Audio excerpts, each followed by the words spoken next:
You finally have a free day. No work, no obligations. No one demanding anything from you, just time. Open, unscheduled time. And it feels wrong. You sit down to relax, and within minutes, you're restless. Your mind starts listing things you should be doing, productive things, useful things, anything but this, anything but just sitting here, doing nothing. So you get up. You find something to clean, something to organize, something to fix. Because rest doesn't feel like relief. It feels like guilt, like laziness, like wasting time you don't deserve to waste. And you wonder, why can't I just relax? Why does doing nothing feel so uncomfortable? Why does rest feel like failure? Here's what most people don't understand. This isn't about productivity. This isn't about ambition. This isn't even about having a strong work ethic. This is psychology. Deep, painful psychology that taught you that your worth is conditional on your usefulness. That rest is something you have to earn. That stopping means you're not enough. And today, we're going to explore exactly where this comes from. Why rest feels uncomfortable,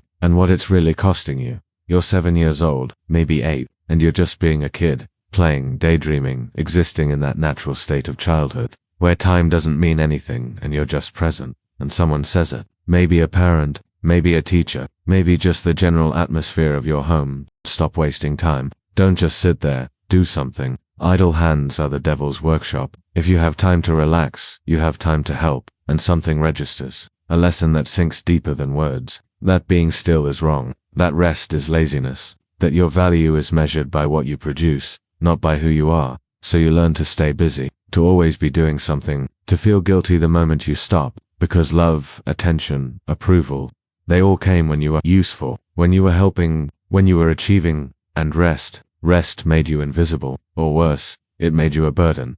This is where it begins, not with some internal drive to be productive, but with a child learning that their worth is conditional on their output, that being is not enough, that you must constantly do to deserve to exist.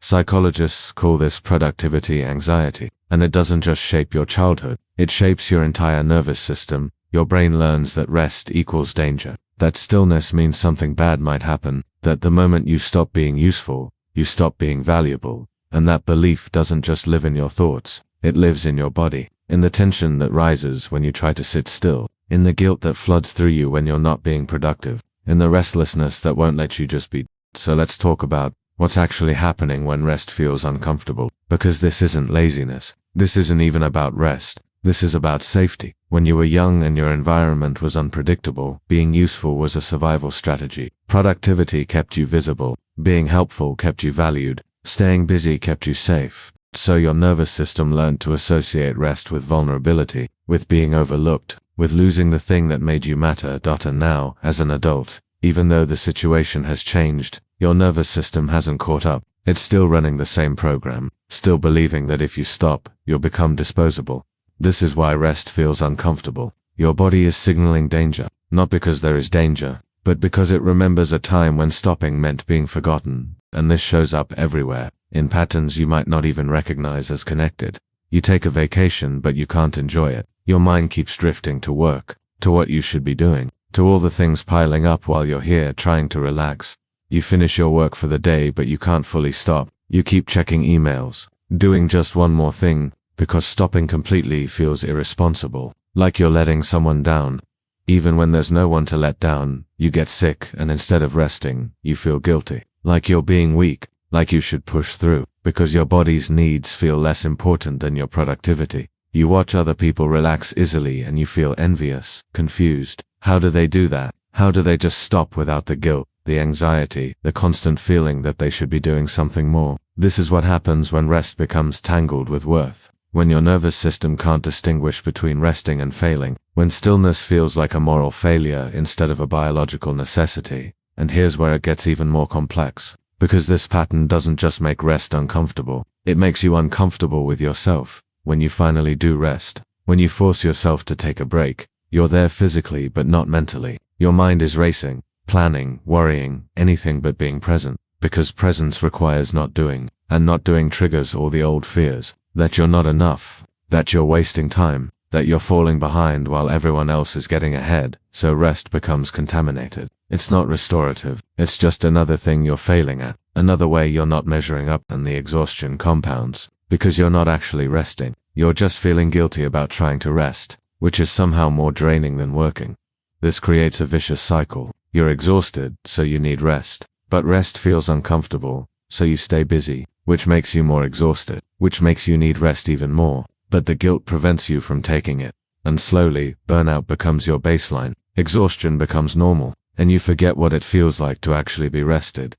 Now let's talk about where this really comes from, because understanding the origin is the first step toward changing the pattern. For some people, it started with parents who were always working, always busy, always stressed, and the message was clear: rest is something lazy people do. Successful people push through. You learned that love came with achievement, that attention came when you were helpful, that approval came when you were productive. So you became productive, not because you loved it, but because it was the only way to feel safe. For others, it came from instability, maybe financial stress, maybe emotional chaos, and you learned early that your job was to not add to the burden, to be useful, not needy, to help, not ask for help. So rest felt selfish, taking care of yourself felt indulgent, and you learned to measure your worth by how much you could give, how much you could do, how little you needed in return. Or maybe it was more subtle. Maybe your parents never said anything explicit, but you watched them sacrifice. You watched them work themselves to exhaustion. You watched them never rest. And you learned that this is what responsible adults do. This is what love looks like. Self-sacrifice disguised as strength. This is called intergenerational trauma. The patterns that get passed down not through words but through modeling, through atmosphere, through the unspoken rules that shape how we see ourselves and the world. And the cruel part is, the people who taught you this probably learned it the same way, from their parents, who learned it from theirs. A long line of people who believed that rest had to be earned and worth had to be proven. But here's what no one tells you: that belief is a lie. A painful, exhausting lie that's been passed down so long it feels like truth. Your worth is not conditional on your productivity. Rest is not something you earn. Your body's need for stillness is not a moral failing. So what does healing look like? How do you start making peace with rest when your entire nervous system has what's happening? Name the pattern. See it for what it is. Not a personality trait, not a strong work ethic, but a survival mechanism that's outlived its usefulness. When you feel guilt for resting, pause, notice it, say to yourself, this is my nervous system trying to keep me safe the way it used to, but I'm not in that situation anymore. I'm safe now. Rest is not dangerous. Second, you start small, because if rest feels too uncomfortable, trying to force a full day of it will just trigger more anxiety. Start with 5 minutes. Sit somewhere comfortable. Do nothing. Just breathe. And when the guilt comes, when the restlessness rises, when your mind starts listing all the things you should be doing, just notice it. Don't fight it. Don't judge it. Just see it. This is called exposure therapy. You're teaching your nervous system that rest is safe, that nothing bad happens when you stop, that your worth doesn't disappear when you're not being productive. Third, you practice self-compassion. Because the voice in your head that says you're being lazy, that you're wasting time, that you should be doing more, that's not your voice. That's the voice of everyone who taught you that rest had to be earned. And you can talk back to it, not with anger, but with kindness. You can say, I hear you. I know you're trying to keep me safe, but I don't need to prove my worth anymore. I'm allowed to rest, not because I earned it, but because I'm human, and humans need rest. Fourth, you start noticing what rest actually feels like when you let yourself have it. Not guilty rest, not anxious rest, but true restorative rest. And you might be surprised, because real rest doesn't feel lazy. It feels nourishing. It feels like your body finally exhaling, like your mind finally quieting, like coming home to yourself after being away too long. This is what rest was always supposed to be. Not a reward for productivity, but a biological necessity, something your body needs the same way it needs food and water and air. And when you start giving yourself permission to rest without conditions, something shifts. You don't become lazy. You don't become unproductive. You become more yourself, more present, more capable of actually enjoying your life instead of just surviving it. Here's the paradox that no one talks about. The people who rest well actually accomplish more, not because they're trying to, but because their nervous system isn't constantly in survival mode. Their energy isn't being drained by guilt and anxiety and the constant need to prove their worth.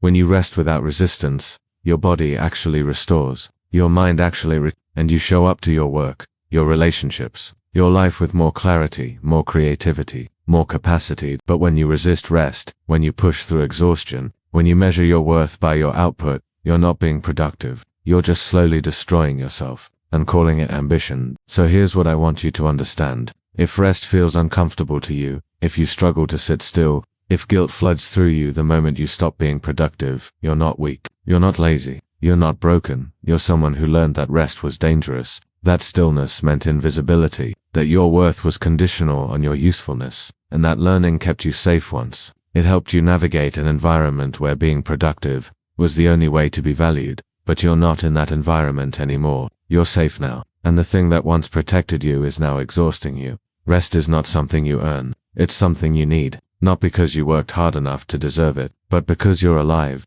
And being alive requires rest. Your worth is not measured by your productivity. It never was. Someone just convinced you it was. And now you get to unlearn that lie. Not by forcing yourself to rest, but by slowly, gently, compassionately teaching your nervous system that it's safe to stop. That nothing bad happens when you're still.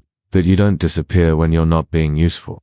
You are allowed to rest, not because you earned it, but because you exist. And your existence is enough if this resonated with you. If you recognized yourself in this pattern, know that you're not alone. This is one of the most common wounds in our culture, and understanding it is the first step toward healing it. Subscribe for more psychology that helps you understand the hidden patterns shaping your life. Because the goal isn't to make you more productive. The goal is to help you be more human, and being human means allowing yourself to rest.